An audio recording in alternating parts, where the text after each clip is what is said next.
নফল কুরবানি, মান্নতের কুরবানি। ওয়াজিব কুরবানি, নফল কুরবানি, সুন্নত কুরবানি, মান্নতের কুরবানি।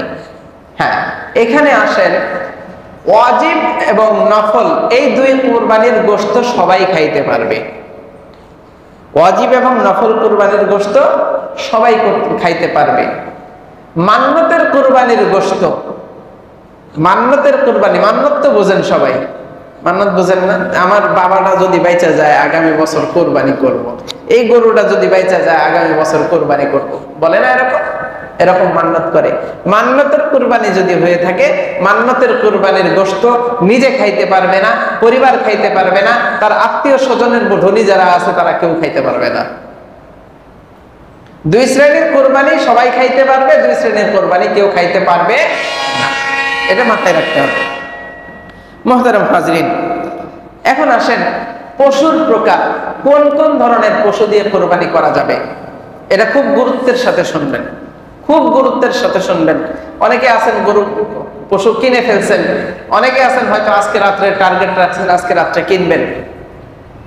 যারা কিনে ফেলছেন তাদেরও শুনতে হবে, যারা কিনেন নাই তাদেরও শুনতে হবে। সুতরাং এটা মনোযোগের সাথে শুনবেন। পশুর মধ্যে 6 শ্রেণীর পশুকে আল্লাহ পাক কুরবানির জন্য বৈধ করছেন। কয় শ্রেণী? 6 শ্রেণীর পশুকে আল্লাহ পাক কুরবানির জন্য বৈধ করছেন। ছাগল, ভেড়া, দুম্বা, গরু, মহিষ। ছাগল, ভেড়া, দুম্বা, গরু, মহিষ, উট, এই 6 শ্রেণীর পশুকে আল্লাহ পাক কুরবানির জন্য বৈধ করছেন। কিন্তু এই 6 শ্রেণীর পশুকে কোরবানির জন্য যে নির্ধারিত করছেন, এটার একটা বয়স সীমাও নির্ধারিত আছে। এই বয়স, যে বয়স সীমা দেওয়া আছে, এই বয়স সীমার একদিন কম যদি হয় কোরবানি হবে না। কথা বুঝবেন? এই বয়স সীমার একদিন কম যদি হয় কোরবানি হবে না। ছাগল, ভেড়া এই দুইটার ক্ষেত্রে, ছাগল, ভেড়া এই দুইটার ক্ষেত্রে 1 বছরের একদিন কম হলেও কুরবানি হবে না। অনেকে বলে চক্ষু সই হলেও হবে, বাপদাদার যুগ থেকে শুনে আসছি। অনেকে এই যুক্তি দেয়, ফতোয়া দেয় যে চক্ষু সই হলেই হবে, চোখ যদি বলে যে 1 বছরের পূর্ণ হয়ে গেছে তাহলে কুরবানি করা যাবে না। আপনার চোখ বললে হবে না, আপনার চোখ বললে হবে শুধুমাত্র দুম্বার ক্ষেত্রে। কিসের ক্ষেত্রে? দুম্বার ক্ষেত্রে। দুম্বা 1 বছরের কম হয়েও যদি 6 মাস 7 মাস বয়সে যদি 1 বছরের মতো দেখা যায় তাহলে দুম্বা দিয়ে কুরবানি করা যাবে, কিন্তু ছাগল, ভেড়া এগুলা দিয়ে 1 বছরের একদিন কম হলেও কুরবানি হবে না। 2 নাম্বার, গরু, গরু, মহিষ এই 2 জাতীয় প্রাণী 2 বছর পূর্ণ হইতে হবে। দাঁত দেখা যাক না দেখা যাক, 2 বছরের একদিন কম হইলেও কুরবানি হবে না। অনেক সময় দেখবেন ওই যে এক জাতীয় গরু আছে, 6 মাস 7 মাস বয়সে গরু এত বিশাল হয়ে যায় মনে হয় যে 5 বছর বয়স, দেখা যায় কিনা? অথচ 5 মাসের বাচ্চা দেখে বুঝবেনই না, বিশাল আকারের লম্বা, আমার থেকে হাইট বেশি হয়ে যায়, লম্বা চড়া অনেক বেশি হয়ে যায় 6-7 মাসে। এই গরু যত লম্বাই হোক, মসজিদ বইরা যাক, কিন্তু কুরবানি হবে না। বয়স হতে হবে কয়দিন? পূর্ণ 2 বছর। এখন 2 বছর হয়ে গেছে, দাঁত উঠে নাই, 2 বছর পূর্ণ হয়ে গেছে, দাঁত উঠে নাই, দাঁত গুরুত্ব রাখে না। দাঁত না উঠলেও যদি ঘাস খাইতে পারে ওই গরু দিয়ে কুরবানি চলবে। কথা বুঝতে পারছেন? এখন বাকি থাকলো উট। উট হলো 5 বছর। উটের সময়সীমা কতদিন? 5 বছর। 5 বছরের একদিন কম হইলেও উট কুরবানি করা যাবে না। এই বিষয়গুলো আমাদের মাথায় রাখতে হবে। পশু কেনার ক্ষেত্রে আরো কিছু বিষয় আমাদের উল্লেখ থাকতে হবে, যেমন পশুর কান কাটা থাকা যাবে না, অচল পশু যেটা হাঁটতে পারে না এমন পশু ক্রয় করা যাবে না, তারপরে চোখে কম দেখে এই ধরনের পশু কোরবানি করা যাবে না। এগুলো আমরা অনেকেই অনেক ভালো করেই জানি, আলহামদুলিল্লাহ। আরো জানার চেষ্টা করব, যারা এখনো পশু কিনি নাই এই বিষয়গুলো খেয়াল রাখার চেষ্টা করব। মুহতারাম হাজিরিন, আরেকটি বিষয় আমি বলেই শেষ করে দিব। কোরবানি এটা কি গোশত খাবার জন্য বলেন নাকি আল্লাহর নৈকট্য হাসিলের জন্য? কোরবানি এটা আল্লাহ পাকের নৈকট্য হাসিলের জন্য। যদি আমরা 7 ভাগে 7 জনে কোরবানি দিয়ে একটা গরুর মধ্যে একজনের টার্গেট যদি থাকে গোশত খাওয়া, কারো কোরবানি হবে না। কথা বুঝবেন? 7 ভাগের 1 ভাগের একজনের চিন্তা ভাবনাও যদি থাকে গোশত খাওয়া, কারো কোরবানি হবে না। এই জন্য সাথী নির্বাচনেও সতর্কতা অবলম্বন করতে হবে। মুহতারাম হাজরিন, কোরবানি হলো সততার জিনিস, কোরবানি হলো আল্লাহ পাকের নৈকট্য হাসিলের জিনিস। এই কোরবানি আমাদের গ্রহণ করার জন্য এটা কিন্তু মানে খুব স্বল্প বিষয় না, খুব ছোটখাটো বিষয় না। মনকে স্থির করা কোরবানির প্রতি ছোটখাটো বিষয় না। এখন আমরা কিভাবে বুঝবো যে আমরা ইখলাসের সাথে কোরবানি করতেছি? এটা বোঝার ধরন আছে। ইখলাসের সাথে আমাদের কোরবানি হচ্ছে কিনা এটা বোঝার জন্য 2টা কথা বলবো, বলে আমার আলোচনা শেষ।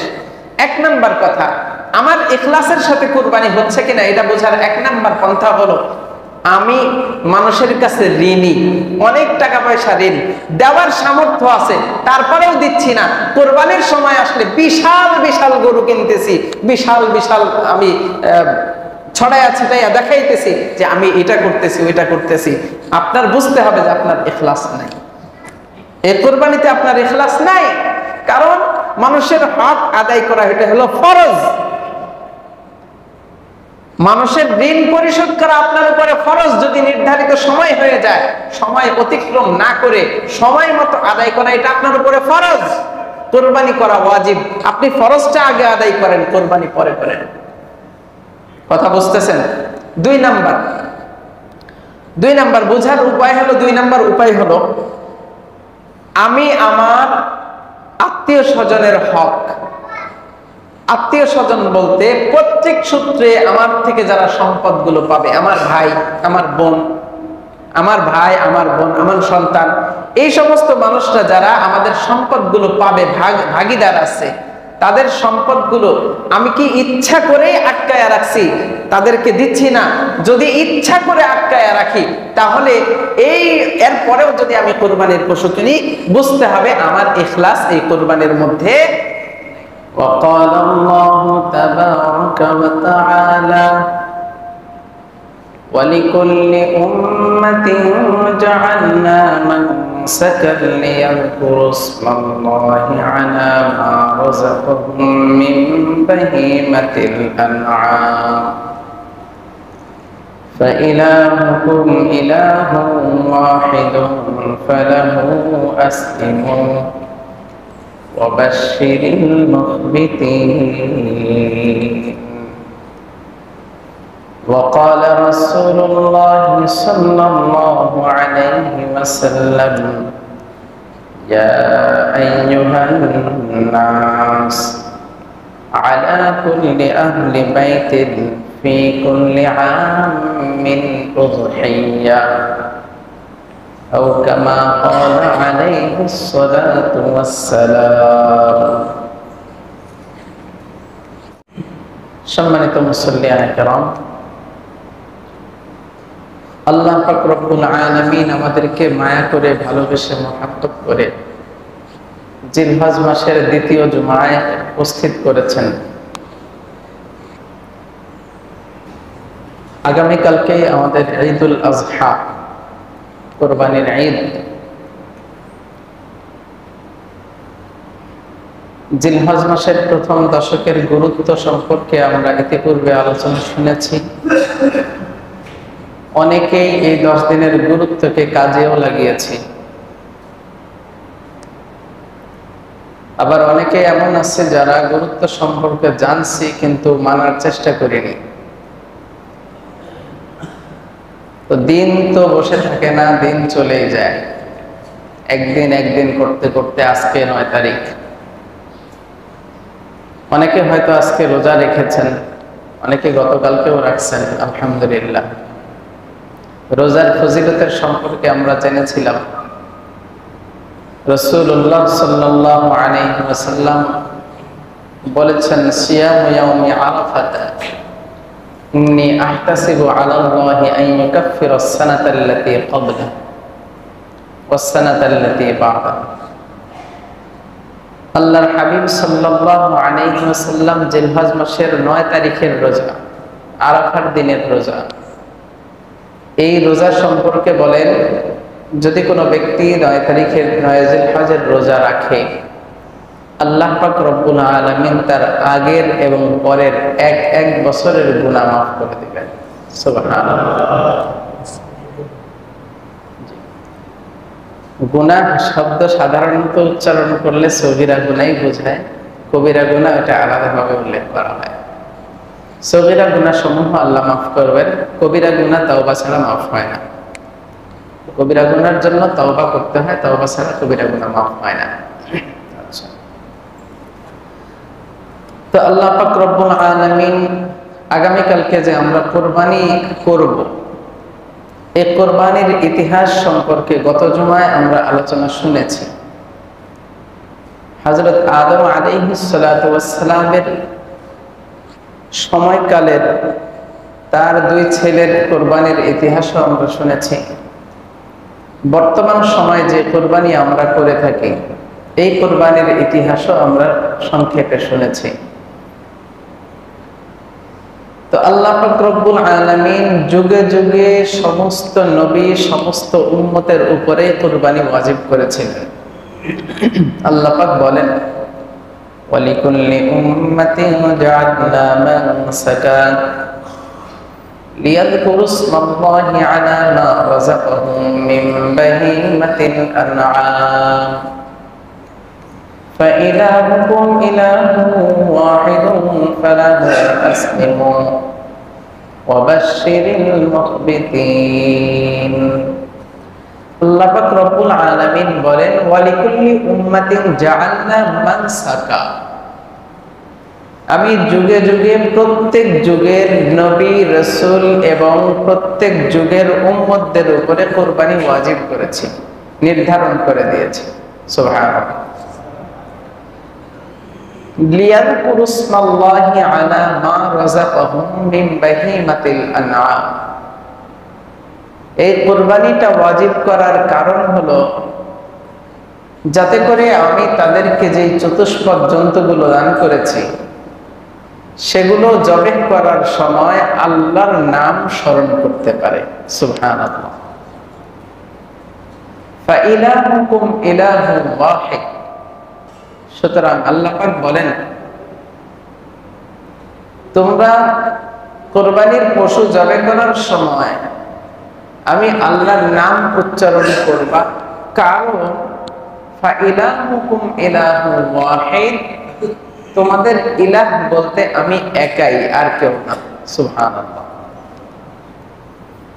ফালাহু আসলিমু, যেহেতু তোমাদের ইলাহ বলতে আমি একাই, এই জন্য তোমরা আমি আল্লাহর উপরেই আত্মসমর্পণ করো। সুবহানাল্লাহ। ওয়াবাশশিরিল মুখবিতিন, আর যারা বিনয়ী হবে তাদেরকে আমি আল্লাহর পক্ষ থেকে সুসংবাদ দিয়ে দাও। সুবহানাল্লাহ। তাহলে এই আয়াত দ্বারা বোঝা গেল, কুরবানি আজকের নতুন ইতিহাস না। কুরবানির ইতিহাস একেবারে মানব জাতির জীবনের শুরু থেকে, মানব ইতিহাসের শুরু থেকেই কুরবানির ইতিহাস। আল্লাহ পাক রব্বুল আলামিন যুগের পর যুগ, হযরত আদম আলাইহিস সালাতু ওয়াস সালাম থেকে নিয়ে শুরু করে হযরত ইব্রাহিম আলাইহিস সালাতু ওয়াস সালাম, হযরত ইসমাঈল আলাইহিস সালাতু ওয়াস সালাম, হযরত ইসহাক আলাইহিস সালাতু ওয়াস সালাম, হযরত ইয়াকুব আলাইহিস সালাতু ওয়াস সালাম এবং হযরত মুহাম্মদ রাসূলুল্লাহ সাল্লাল্লাহু আলাইহি ওয়াসাল্লাম পর্যন্ত সবার উপরে কুরবানি ওয়াজিব ছিল।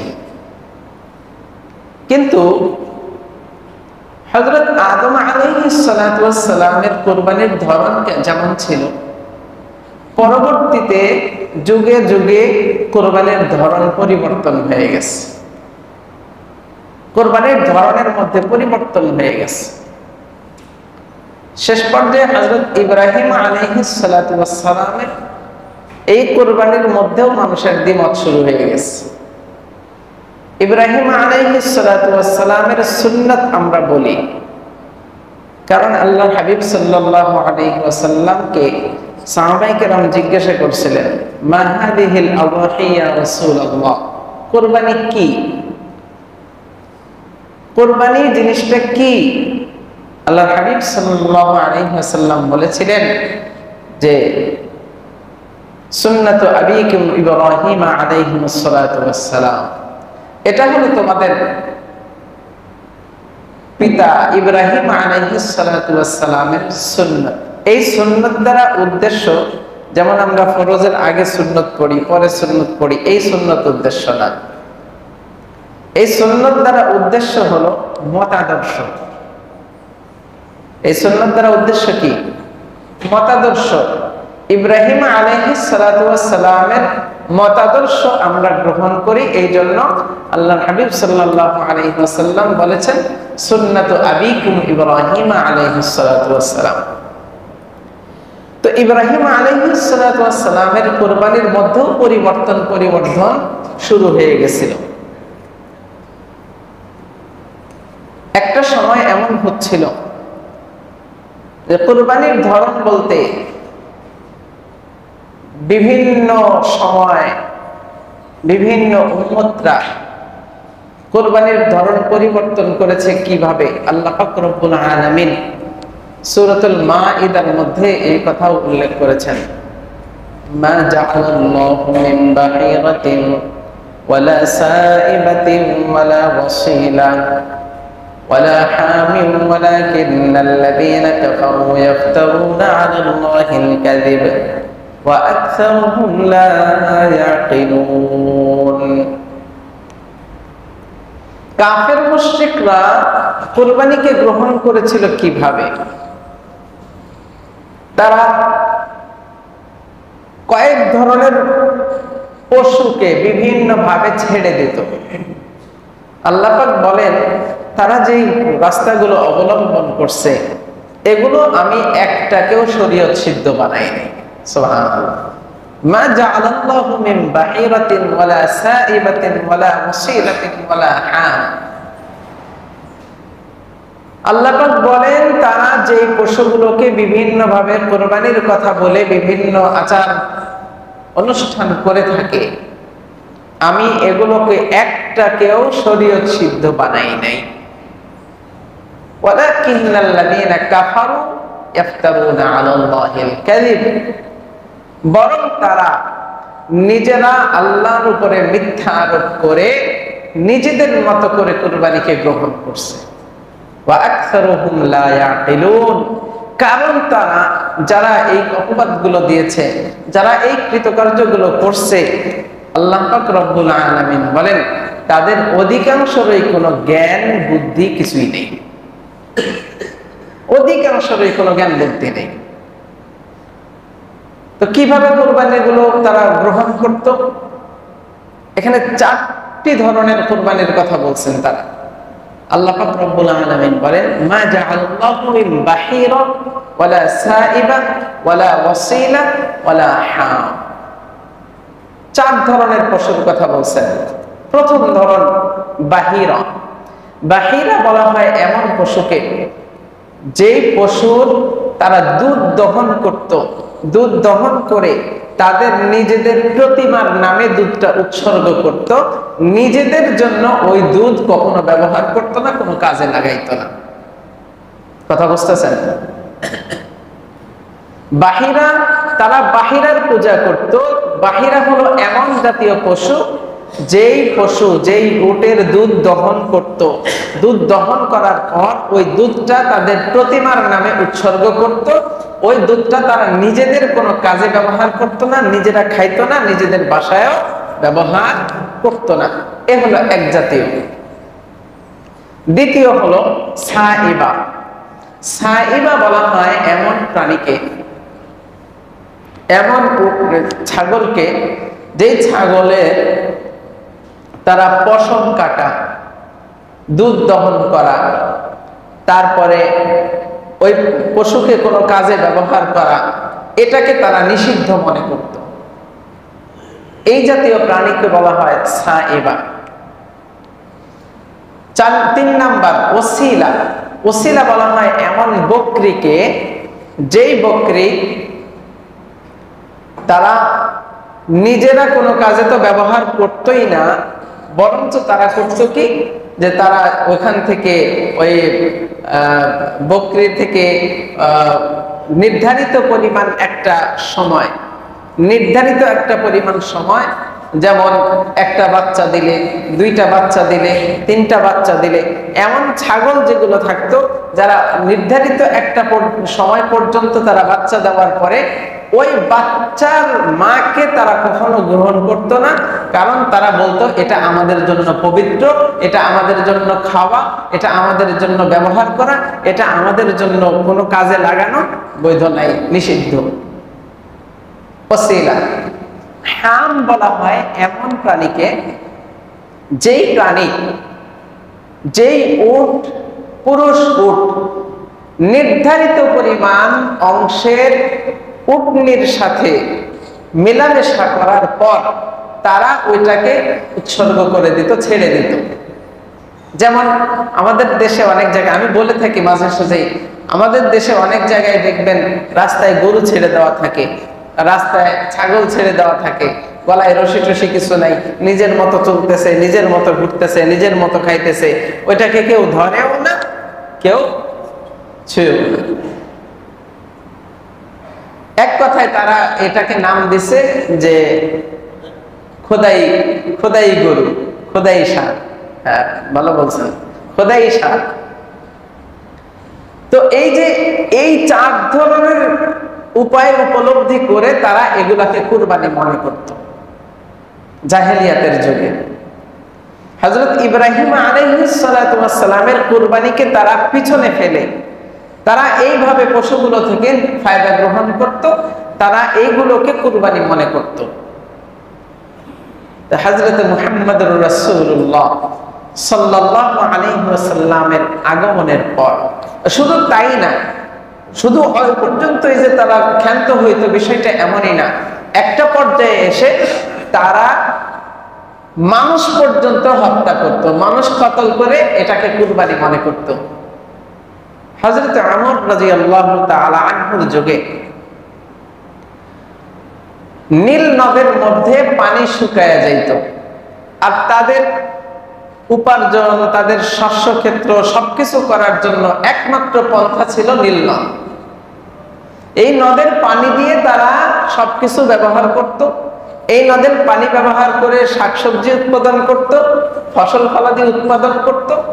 তো একটা সময় আসতো, বছরের একটা সময় এসে নীল নদের পানি শুকায়া যাইত, তখন তারা ওই এলাকার মধ্যে, ওই গোত্রের মধ্যে, ওই সমাজের মধ্যে সবচেয়ে সুশ্রী একজন মেয়েকে সুন্দর মতো বধূ সাজায়া ওই নীল নদের মধ্যে নিয়ে যায় হত্যা করত। নাউযুবিল্লাহ। তখন ওই নীল নদে পানি আসতো। হযরতে ওমর রাদিয়াল্লাহু তাআলা আনহুর জামানায় এসে, ওমর রাদিয়াল্লাহু তাআলা আনহুর খলিফা, ওনার একজন খলিফা ছিল, প্রতিনিধি ছিল আমর ইবনুল আস, তিনাকে ওই জায়গার গভর্নর বানায় দিয়েছিলেন। তো হঠাৎ ওই সময় চলে আসলো, নীল নদের পানি শুকায় গেছে, এখন তারা উদ্যত হলো যে আমরা সেই আগের মতো জাহেলিয়াতের যুগের মতো একটা মেয়েকে সুন্দর করে সাজায়া সেখানে গিয়ে কতল করবে, সেখানে হত্যা করবে, সেখানে জবে করে দিবে। এই চিন্তা ভাবনা করে তারা প্রস্তুতি নিছে। হযরত আমর ইবনুল আস রাদিয়াল্লাহু তাআলা আনহু এটায় বাধা দিয়েছেন। বাধা দেওয়ার পরে বললেন, তোমরা যে এই কাজটা করতে চাও, আমি তোমাদেরকে এই কাজ করতে দিব না। আমিরুল মুমিনিন হযরত ওমর ফারুক রাদিয়াল্লাহু তাআলা আনহুর সাথে পরামর্শ করে আমি তোমাদেরকে জানাবো কি করতে হবে, এর আগে তোমরা এগুলো করতে পারবা না। তো আমর ইবনুল আস রাদিয়াল্লাহু তাআলা আনহু তিনি হযরত ওমর রাদিয়াল্লাহু তাআলা আনহুর কাছে গেলেন, গিয়ে বললেন যে আমিরুল মুমিনিন, তাদের তো এই অবস্থা, তারা এইভাবে একটা মেয়েকে সুন্দরভাবে সাজায়া সেখানে গিয়ে জবে করার চিন্তা ভাবনা নিছে, আপনি কি বলেন, আপনার পরামর্শ কি, আপনি কি করতে চান? হযরত ওমর রাদিয়াল্লাহু তাআলা আনহু একটা চিঠি লিখলেন, নীলনদকে উদ্দেশ্য করে একটা চিঠি লিখলেন। চিঠিতে লিখলেন, ও নীলনদ, তুমি যদি আল্লাহর কথায় তোমার জীবন হয়, আল্লাহর কথায় যদি তোমার পানি পরিচালিত হয়, তাহলে তুমি আল্লাহর জন্য এই পানিকে প্রবাহিত করে দাও। আর যদি শয়তানের কথাই তোমার পরিচালিত হয়ে থাকো তুমি, তাহলে তোমার পানির আমাদের দরকার নেই। কথা বুঝতেছেন? ওমর রাদিয়াল্লাহু তাআলা আনহু চিঠি লিখলেন যে আল্লাহর দোহাই লাগে, যদি আল্লাহর কথা মতো তুমি তোমার পানিকে প্রবাহমান করো, আর যদি আল্লাহকে তোমার রব মেনে তুমি পানি প্রবাহিত করো, তাহলে তোমার পানি আমরা গ্রহণ করব। আর যদি তুমি বলো যে না, শয়তানের কথা মতো তুমি চলো, তাহলে তোমার মতো নদীর পানির আমার দরকার নেই, একমাত্র আল্লাহই আমাদের জন্য যথেষ্ট। সুবহানাল্লাহ। এই চিঠিটা আমর ইবনুল আসের কাছে দিয়ে দিলেন। আমর ইবনুল আস এলাকার মধ্যে চলে গেলেন, যেখানকার গভর্নর, সেখানে চলে গেলেন। যাওয়ার পরে ঘোষণা দিয়ে দিলেন, একটা নির্ধারিত তারিখ দিয়ে দিলেন, অমুক তারিখে অমুক দিন অমুক সময় নীল নদের মধ্যে আমিরুল মুমিনিনের পক্ষ থেকে একটা চিঠি নিয়ে আসা হয়েছে, চিঠিটা নদীর মধ্যে দেওয়া হবে, তোমরা সবাই উপস্থিত থাকবা। আরে কি আশ্চর্যের বিষয়, আমরা মানুষ কতল করি এই জন্য পানি আসে, একটা চিঠি নিয়ে আসছে, চিঠির দ্বারা পানি আসবে, কি একটা আশ্চর্যের বিষয়, এটা তো মানার মতো না। মানুষ দেখবেন, আমরা যেখানে মানে আশ্চর্যের জিনিসগুলো হয়ে থাকে, ওখানে লোকজন একটু জনভায় বেশি, বিশ্বাস হোক না হোক, লোক সমাগম একটু বেশি হয়, হয় কিনা? এই যে রাস্তাঘাটে অনেকে জাদু দেখায় না, বলে রাস্তাঘাটে জাদু দেখায় না, রাস্তাঘাটে জাদু দেখায়, এখানে লোকজন কম হয় না বেশি হয়? আসলে জাদু কি সে পারে নাকি চোখের ভেলকি? চোখের ভেলকি। মানুষ এটা বিশ্বাস না করলেও সেখানে গিয়ে দেখে যে আসলে বিষয়টা হচ্ছে কি এখানে। তো ওই যে আমর ইবনুল আস রাদিয়াল্লাহু তাআলা আনহু ঘোষণা করলেন, একটা চিঠি আসছে আমিরুল মুমিনিনের কাছ থেকে, তোমরা অমুক দিন অমুক সময় সবাই উপস্থিত থাকবা, তোমাদের সামনে সেই চিঠিটা ছেড়ে দেওয়া হবে। দিন তারিখ উপস্থিত হয়ে গেল, সবাই উপস্থিত হয়ে গেল, সবাই আশ্চর্য আকস্মিক একটা উদ্গ্রীব নিয়ে, উদ্দীপনা নিয়ে সবাই উপস্থিত হলো। আমর ইবনুল আস রাদিয়াল্লাহু তাআলা আনহু নীল নদের মধ্যে গিয়ে, সবার সামনে নীল নদের মধ্যে গিয়ে চিঠিটা ছেড়ে দিলেন। সঙ্গে সঙ্গে নীল নদের পানি ওঠা শুরু হয়ে গেল। সুবহানাল্লাহ। ইতিহাসবিদদের কাছ থেকে পাওয়া যায়, ওই দিন চিঠি ছাড়ার পরে 16 হাত উপরে পর্যন্ত পানির প্রবাহমান চলে আসছে। সুবহানাল্লাহ। এরপর থেকে আজ পর্যন্ত আর কোনোদিন পানি শুকায় না। কার ইশারায়? আল্লাহর ইশারায়। তো মুহতারাম হাজিরিন, তারা যুগে যুগে কুরবানিকে এইভাবে ব্যবহার করছে। তারা পশুর দুধ দহন করত, দুধ প্রতিমার নামে উৎসর্গ করত। তারা পশুর দুধ দহন করা, পশুর পশম কাটা, পশুকে ব্যবহার করা, এগুলা নিষিদ্ধ মনে করত। নির্ধারিত পরিমাণ বাচ্চা দেওয়ার পরে ওইটাকে পবিত্র মনে করত, তারা খাইতো না, ছেড়ে দিত। তারপরে পশু উটগুলো, পুরুষ উটগুলো নির্ধারিত পরিমাণ অংশের নারী উটের সাথে মেলামেশার পরে তাদেরকে পবিত্র মনে করে আল্লাহর নামে উৎসর্গ করে দিত। এবং পরবর্তীতে শুধু সে পর্যন্তই ক্ষান্ত হয়নি, বরং শেষ পর্যায়ে এসে মানুষকেও হত্যা করা শুরু করছে। তারা এটাকে কুরবানি মনে করত। তারা এটাকে কি মনে করত? কুরবানি মনে করত। তো আল্লাহ পাক রব্বুল আলামিন হযরত ইব্রাহিম আলাইহিস সালাতু ওয়াস সালামের ওই সময়কে, ওই জিনিসটাকে যদি কুরবানি মনে করতেন, তাহলে আমাদের জন্য উপায় কি হইতো? কোনো উপায় ছিল? কোনো উপায় ছিল না। আল্লাহ পাক রব্বুল আলামিন আমাদেরকে সুন্নাত আবিকুম ইব্রাহিম যে বলেছেন, ইব্রাহিম আলাইহিস সালাতু ওয়াস সালামের ওই কুরবানিকে ইতিহাসের পাতায় রাখার জন্য, ওই কুরবানিকে স্মরণীয় করে রাখার জন্য কিয়ামত পর্যন্ত যত উম্মতে মুহাম্মাদি আসবে, সমস্ত উম্মতে মুহাম্মাদের উপরে ইব্রাহিমের কুরবানি, ইসমাঈলের কুরবানিকে ওয়াজিব করে দিয়েছেন। সুবহানাল্লাহ। রাসূলুল্লাহ সাল্লাল্লাহু আলাইহি ওয়াসাল্লাম বলেন, ইয়া আইয়ুহান নাস আলা কুল্লি আহলি বাইতিন ফি কুল্লি আমিন উযহিয়া, প্রত্যেক পরিবারের পক্ষ থেকে কুরবানি ওয়াজিব। প্রত্যেক পরিবারের পক্ষ থেকে কুরবানি ওয়াজিব, এটা হাদিসের বক্তব্য। হ্যাঁ, এখানে শর্ত আছে। শর্ত হলো নিসাব পরিমাণ মালের মালিক হইতে হবে।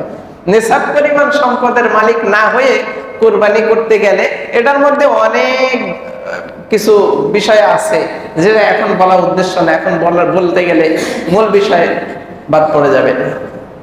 তো মুহতারাম হাজরিন, এই কুরবানি নিয়ে, ইব্রাহিমী কুরবানি নিয়ে সুশীল সমাজ, যারা নিজেদেরকে সুশীল মনে করে, নিজেদেরকে যারা সুশীল মনে করে, এই সুশীল সমাজের পক্ষ থেকে মাঝে মাঝে বিভিন্ন ধরনের বক্তব্য আসে।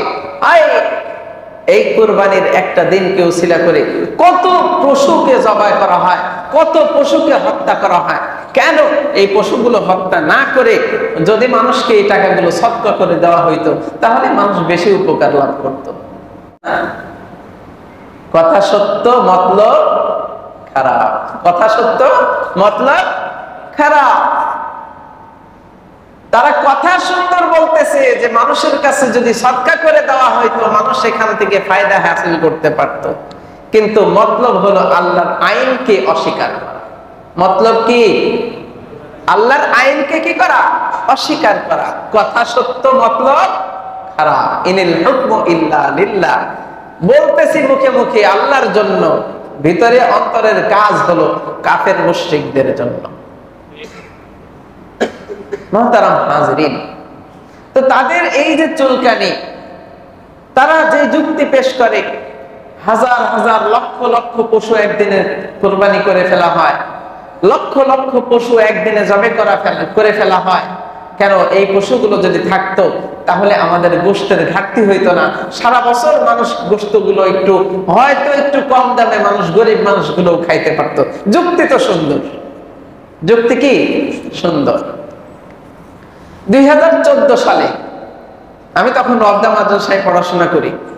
2014 সালে মাদ্রাসার সিস্টেম ছিল যে কোরবানির দিন জবে টবে করা এবং চামড়া কালেকশন করা, এগুলা সব মাদ্রাসায় হয়ে থাকে। তো রবদা মাদ্রাসায় প্রথম দিন কোরবানির দিন এবং কোরবানির পরের দিন 2 দিন কাজের সিস্টেম ছিল। তো আমার দায়িত্ব ছিল ইত্তেফাক মোড় থেকে এই যে মাজার রোড, এইটুকুর মধ্যে ওই এলাকাটুকু আমার দায়িত্ব ছিল, আমার সাথে আরো অনেকেই ছিল। কোরবানির পরের দিন সকালবেলা একজন আগের দিন বলে রাখছিল যে ভাই আগামীকালকে এসে আমার গরুটা একটু জবে করে দিয়ে যায়। তো আমি আসছি, আসার পরে মাজার রোডের সামনে ওইখানে একজন মহিলা, আমি ওখানে অপেক্ষা করতেছি ওনার জন্য যে আসবে আমাকে নিয়ে যাবে। একজন মহিলা হাতে কিছু বাজার সদাই নিয়ে আমাকে বলতেছে, বাবা তুমি কি কোরবানি করো? আমি বলি হ্যাঁ কোরবানি করি। বলে যে তোমার কষ্ট লাগে না? বলি হ্যাঁ কষ্ট লাগে। কেন? ভয় করে না? কষ্ট লাগে না? বলি কষ্ট লাগবে, লাগা তো স্বাভাবিক, একটা পশু কুরবানি করতেছি, একটু মায়া লাগে, মহব্বত আসে, এটা তো স্বাভাবিক। হ্যাঁ লাগে। তো লাগে তো কোরবানিটা কেন করো? না করলেও তো হইতো। এই কোরবানি এটা একটু বাড়াবাড়ি না? আমি তখন বুঝতে পারলাম যে না, তার কথাগুলো কোন দিকে যাচ্ছে।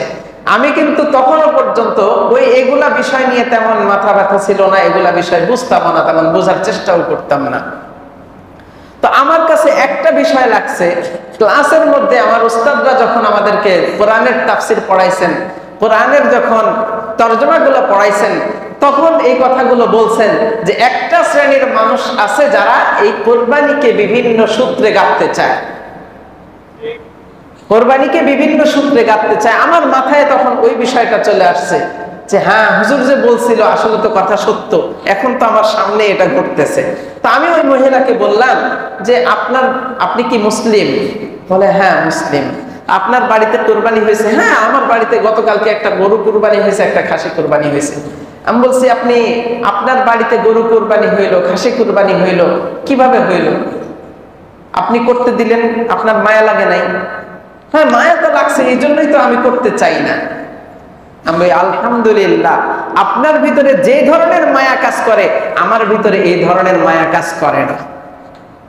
আমি তখন এইভাবে বললাম যে আপনার ভিতরে যেভাবে মায়াটা কাজ করছে, পশুর প্রেম আপনার ভিতরে এত বেশি, এত মহাব্বত পশুর প্রতি, আমি একটু পাষাণ, আমার ভিতরে ওই মায়া মহাব্বতটা নাই। কারণ আমার আল্লাহ বলছেন কুরবানি করতে হবে, এখানে কোনো মায়া মহাব্বতের প্রশ্ন না। মায়া মহাব্বত যদি না থাকতো তাহলে আল্লাহ পাক কুরবানি করতে বলতেন না। ইব্রাহিম আলাইহিস সালাতু ওয়াস সালাম যে কুরবানি করছেন, পশুর চাইতে ছেলের প্রতি মহাব্বত কি কম ছিল? কথা বলেন। পশুর চাইতে ছেলের মহাব্বত কি কম ছিল নাকি অধিক পরিমাণ ছিল? যেই মানুষটা 80 বছর 86 বছর পর্যন্ত সন্তান গ্রহণ করেন নাই, সন্তান গ্রহণ হয়েছে 86 বছর বয়সে গিয়ে সন্তান পাওয়ার পর ওই সন্তানকে কুরবানি করতে গেছে, তার ভিতরে কতটুকু মায়া কাজ করবে? ইব্রাহিম আলাইহিস সালাতু ওয়াস সালাম নিজ সন্তানকে কুরবানি করতে এতটা মায়ার পরেও আল্লাহর হুকুম মানার জন্য প্রস্তুত হয়ে গেলেন। আপনি পশু প্রেম দেখাইতেছেন, আপনি পশু প্রেম দেখাইয়া বলেন সদকা করলেই হয়। আপনার ঈমান যাচাই করে নেন, আপনার ঈমানটা যাচাই করে নেন। আপনি যতই বলেন আপনার কথা সুন্দর, কিন্তু ইনিল হুকমু ইল্লা লিল্লাহ, কথা সুন্দর মতলব খারাপ। আপনার মতলব ঠিক করেন। মুহতারাম হাজিরিন, এই জাতীয় বহু মানুষ সমাজের মধ্যে বহু ফিতনা ছড়াবে, বহু ফিতনার তলায় অনেক মানুষ চলেও গেছে, অনেক মানুষ চলে যাচ্ছেও। তাদের যুক্তি যে এত সুন্দর সুন্দর, শয়তানের যুক্তি সব সময় সুন্দর হয়, আকর্ষণীয় হয়। আমি একটা চোরের ঘটনা বলছিলাম, অনেকবার বলছি ঘটনাটা, যে চোর একদিক দিয়ে ধোঁকা দেয় না, শয়তান একভাবে মানুষকে ধোঁকা দেয় না, বিভিন্ন ভাবে বিভিন্ন দিক দেখায়া দেখায়া ধোঁকা দেয়। তার দিকগুলো দেখতে সুন্দর, কিন্তু রাস্তা কাঁটাযুক্ত। রাস্তা কি? কাঁটাযুক্ত। ওই রাস্তায় চললে কেউ সঠিক পথে যাইতে পারবে না। মুহতারাম হাজিরিন, এখন আসেন যে আল্লাহ পাক রব্বুল আলামিন ইব্রাহিম আলাইহিস সালাতু ওয়াস সালামকে কুরবানি করার কথা বলছিলেন সন্তানকে। কাকে? কথা বোঝেন, সন্তানকে কুরবানির কথা বলছেন, কিন্তু কুরবানি পরে করতে হয়েছে কোনটা? সন্তান না পশু? সন্তান নাকি পশু? পশু কুরবানি করতে হয়েছে। তো আল্লাহ পাকের মানসা এটা ছিল না যে সন্তানকেই কুরবানি করতে হবে। যদি মানসা ওইটাই থাকতো, তাহলে আজকের যুগেও আমরা যতগুলো মানুষ আছে দুনিয়ার বুকে, প্রত্যেকের ঘরে সন্তান আছে না নাই? কম আর বেশি, কারো ঘরে হয়তো নাই, কারো ঘরে সন্তান আছে, কারো ঘরে একটা, কারো ঘরে 5টা সন্তান আছে। যদি সন্তানই টার্গেট থাকতো, তাহলে আজকাল বাপ ডাকার মতো কেউ থাকতো? থাকতো নাকি? তার মানে বোঝা যায় আল্লাহ পাকের মানসা সন্তান ছিল না, আল্লাহ পাকের মানসা ছিল দিলের কাইফিয়ত। কি ছিল? দিলের কাইফিয়ত ছিল। হযরত মূসা আলাইহিস সালাতু ওয়াস সালাম যখন নবুয়ত প্রাপ্ত হইলেন, ফিরআউনের কবলে পড়বে, তখন মিশরের নদী যখন পার হয়ে চলে গেছে, ফিরআউন যখন ডুবে গেল, ফিরআউন যখন চুবানি খাইল, এই চুবানি খাওয়ার পর মূসা আলাইহিস সালামের উম্মতরা বলেছিল যে আল্লাহর হাবিব, আপনি যদি আল্লাহ পাকের পক্ষ থেকে আমাদের জন্য কোনো জীবন বিধান নিতেন, তাহলে আমরা একটু আমল টামল করতে পারতাম, আমরা একটু আল্লাহকে চিনতে পারতাম, আমাদের জন্য একটু ভালো হইতো। তাদের আগ্রহ উদ্দীপনা দেখে হযরত মূসা আলাইহিস সালাতু ওয়াস সালাম আল্লাহ পাকের কাছে আবেদন জানাইলেন, হে আল্লাহ, আমার উম্মতরা তো একটু চাইতেছে তোমাকে চেনার জন্য, একটু চাইতেছে তোমার কাছাকাছি যাওয়ার জন্য, তুমি তাদেরকে একটা ব্যবস্থা করে দাও। ঘোষণা হইল, তুর পাহাড়ে গিয়ে অবস্থান করো 30 দিন। কয়দিন? তুর পাহাড়ে গিয়ে অবস্থান করো, আমি তোমার সাথে সাক্ষাৎ করে তোমাকে কিতাব দিব। তখন হযরত মূসা আলাইহিস সালাতু ওয়াস সালাম কিতাব আনতে গেলেন।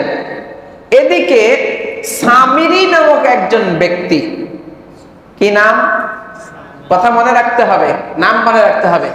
সামিরি নামক একজন ব্যক্তি ওই যে মূসা আলাইহিস সালামের কাছে জিবরাইল আলাইহিস সালাম আসতেন ওহী নিয়ে, ওই ভণ্ড প্রতারকের কাজ ছিল, যখন জিবরাইল আলাইহিস সালাতু ওয়াস সালাম আসতেন, তখন জিব্রাইলের যেই বাহনের উপরে আসতো ওই বাহনের পায়ের নিচের একটু মাটি সে রেখে দিছে।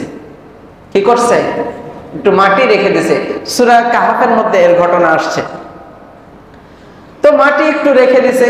মাটি রেখে দেওয়ার পর মুসা আলাইহিস সালাম যখন তুর পাহাড়ে কিতাব আনার জন্য গেলেন, যাওয়ার পরে ওই সামিরি করছে কি, স্বর্ণালঙ্কার, রূপ্য অলঙ্কার, বিভিন্ন অলঙ্কার আদি দিয়ে গলায়া সে একটা মূর্তি বানাইছে। মূর্তি বানাইয়া মূর্তির মুখের মধ্যে ওই যে ধুলা, ওই ধুলা দিয়ে দিছে। যখনই ওই ধুলা দিয়ে দিছে ও তো জীবন্ত হয়ে গেছে, ওই মূর্তি জীবন্ত হয়ে গেছে। তখন সে মানুষদের কাছে বলছে যে আরে মুসা গেছে আল্লাহর সাথে সাক্ষাৎ করতে, আল্লাহ তার উপরে নারাজ হয়ে আল্লাহ এখানে চলে আসছে। নাউজুবিল্লাহ মিন যালিক। আল্লাহ এখানে চলে আসছে, তোমরা এটার ইবাদত শুরু করো। এইখান থেকে শুরু হলো আবার বাছুর পূজা। কি পূজা? বাছুর পূজা শুরু হইল। পরবর্তীতে 30 দিন পার হওয়ার পরে আরো 10 দিন অতিরিক্ত ওখানে থাকার জন্য মুসা আলাইহিস সালামকে বলা হইল। 40 দিন পার হওয়ার পরে কিতাব নিয়ে আয়েশা দেখে মানুষ সব বিভ্রান্ত হয়ে গেছে, মানুষের ঈমান আমল নষ্ট হয়ে গেছে, তারা বাছুর পূজা শুরু করে দিয়েছে। আয় কাহিনী কি? তখন আল্লাহ পাক রব্বুল আলামিনের কাছ থেকে একটা ঘোষণা আসলো। আল্লাহ পাকের পক্ষ থেকে ঘোষণা আসছে যে তোমরা নিজেদের উপরে নিজেরা জুলুম করছো, এই জুলুম থেকে যদি বাঁচতে চাও তোমরা নিজেরা নিজেদের মধ্যে হত্যা শুরু করো। নিজেরা নিজেদের মধ্যে কি করো? হত্যা শুরু করো। তো আল্লাহ পাক রব্বুল আলামিন যারা ওই মূর্তির পূজা শুরু করছিল, বাছুর পূজা শুরু করছিল, তাদের উপরে এমন একটা মেঘমালা আল্লাহ পাক তৈরি করে দিলেন, এমন অন্ধকার মেঘমালা যে অন্ধকারের কারণে কারো চেহারা চেনা যায় না। যারা ঈমানদার ছিল ওই ঈমানদাররা তাদেরকে হত্যা করা শুরু করছে। আল্লাহ পাকের আদেশ, আল্লাহ পাকের আদেশে তাদেরকে হত্যা করা শুরু করছে। হযরতে মুসা আলাইহিস সালাতু ওয়াস সালাম আল্লাহ পাকের কাছে ফরিয়াদ করে বলে, আল্লাহ আমার উম্মত তো শেষ, আমার উম্মত তো এইভাবে শেষ হয়ে যাবে, তুমি আমার উম্মতের এই তওবাকে কবুল করে নাও। আল্লাহ পাক রব্বুল আলামিন মুসা আলাইহিস সালামের এই কথা শুনে তাদের তওবা কবুল করে নিয়েছেন আর ঘোষণা করে দিয়েছেন, যাও তোমাদেরকে মাফ করে দিলাম, মুসার এই কান্না তোমাদেরকে বাঁচায় নিল। তো ওই রকম মানুষ হত্যা যদি আজও থাকতো, পশু হত্যা না করে, পশু কোরবানি না করে মানুষ কোরবানি করার যদি বিধান এখনো পর্যন্ত থাকতো, তাহলে আমাদের অবস্থা থাকতো কি? কয়জন টিকতাম? ওই সময় যে মানুষ হত্যা করা হয়েছে মুসা আলাইহিস সালামের ওই সময়, তখন বাবা ছেলেকে হত্যা করছে, ছেলে বাবাকে হত্যা করছে, ভাই ভাইকে হত্যা করছে, এইভাবে হত্যাযজ্ঞ চলছে। আজকে আমাদের কি অবস্থা হইতো? আল্লাহ পাক আমাদেরকে হেফাজত করছেন, এই জন্য শুকরিয়া আদায় করা দরকার আছে না নাই? দরকার আছে। মুহতারাম হাজিরিন, এখন আসেন আমরা একটু জেনে নেই কোরবানির প্রকার কয় ধরনের। কয় ধরনের কোরবানি হয়? ওয়াজিব কোরবানি, সুন্নত কোরবানি, নফল কোরবানি, মান্নতের কোরবানি। ওয়াজিব কোরবানি, নফল কোরবানি, সুন্নত কোরবানি, মান্নতের কোরবানি। হ্যাঁ, এখানে আসেন ওয়াজিব এবং নফল এই দুই কোরবানির গোশত সবাই খাইতে পারবে। ওয়াজিব এবং নফল কোরবানির গোশত সবাই খাইতে পারবে। মান্নতের কোরবানির গোশত, মান্নতের কোরবানি, মান্নত তো বোঝেন সবাই, মান্নত বোঝেন না? আমার বাবাটা যদি বাইচা যায় আগামী বছর কোরবানি করব, এই গরুটা যদি বাইচা যায় আগামী বছর কোরবানি করব, বলে না এরকম? এরকম মান্নত করে। মান্নতের কোরবানি যদি হয়ে থাকে, মান্নতের কোরবানির গোশত নিজে খাইতে পারবে না, পরিবার খাইতে পারবে না, তার আত্মীয় স্বজনের ধনী যারা আছে তারা কেউ খাইতে পারবে না। দুই শ্রেণীর কোরবানি সবাই খাইতে পারবে, দুই শ্রেণীর কোরবানি কেউ খাইতে পারবে না। এটা মাথায় রাখতে হবে। মুহতারাম হাজরিন, এখন আসেন পশুর প্রকার, কোন কোন ধরনের পশু দিয়ে কোরবানি করা যাবে। এটা খুব গুরুত্বের সাথে শুনবেন, খুব গুরুত্বের সাথে শুনবেন। অনেকে আছেন গরু পশু কিনে ফেলছেন, অনেকে আছেন হয়তো আজকে রাত্রে টার্গেট রাখছেন আজকে রাত্রে কিনবেন। যারা কিনে ফেলছেন তাদেরও শুনতে হবে, যারা কিনেন নাই তাদেরও শুনতে হবে। সুতরাং এটা মনোযোগের সাথে শুনবেন। পশুর মধ্যে 6 শ্রেণীর পশুকে আল্লাহ পাক কুরবানির জন্য বৈধ করছেন। কয় শ্রেণী? 6 শ্রেণীর পশুকে আল্লাহ পাক কুরবানির জন্য বৈধ করছেন। ছাগল, ভেড়া, দুম্বা, গরু, মহিষ। ছাগল, ভেড়া, দুম্বা, গরু, মহিষ, উট, এই 6 শ্রেণীর পশুকে আল্লাহ পাক কুরবানির জন্য বৈধ করছেন। কিন্তু এই 6 শ্রেণীর পশুকে কুরবানির জন্য যে নির্ধারিত করছেন, এটার একটা বয়স সীমাও নির্ধারিত আছে। এই বয়স, যেই বয়স সীমা দেওয়া আছে, এই বয়স সীমার একদিন কম যদি হয় কুরবানি হবে না। কথা বুঝলেন? এই বয়স সীমার একদিন কম যদি হয় কুরবানি হবে না। ছাগল, ভেড়া এই দুইটার ক্ষেত্রে, ছাগল, ভেড়া এই দুইটার ক্ষেত্রে 1 বছরের একদিন কম হলেও কুরবানি হবে না। অনেকে বলে চক্ষুসই হলেও হবে, বাপদাদার যুগ থেকে শুনে আসছি।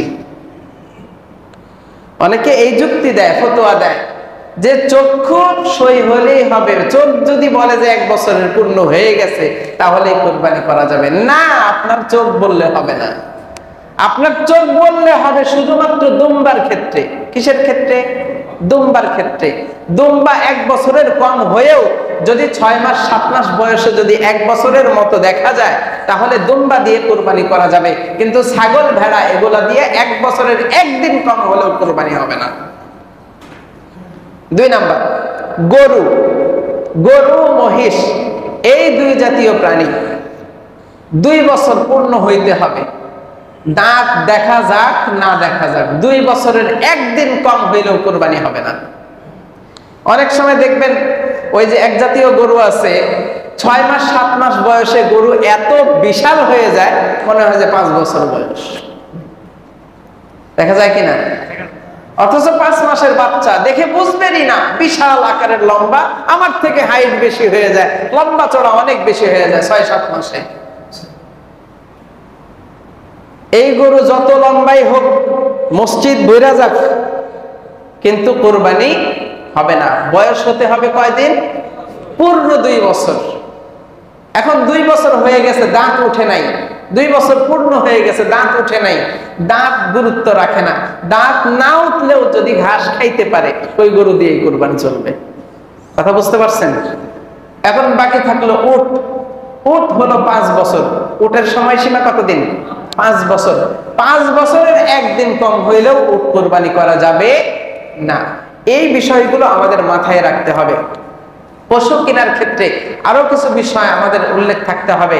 যেমন পশুর কান কাটা থাকা যাবে না, অচল পশু যেটা হাঁটতে পারে না এমন পশু ক্রয় করা যাবে না।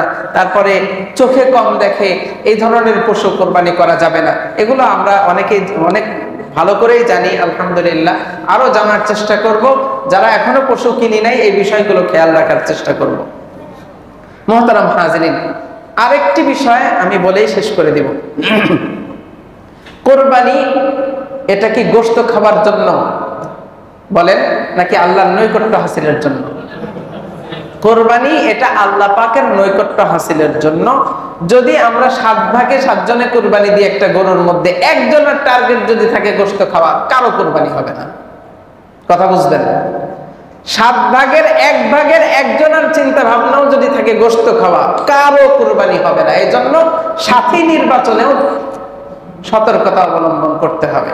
মুহতারাম হাজিরিন, কোরবানি হলো সততার জিনিস। কোরবানি হলো আল্লাহ পাকের নৈকট্য হাসিলের জিনিস।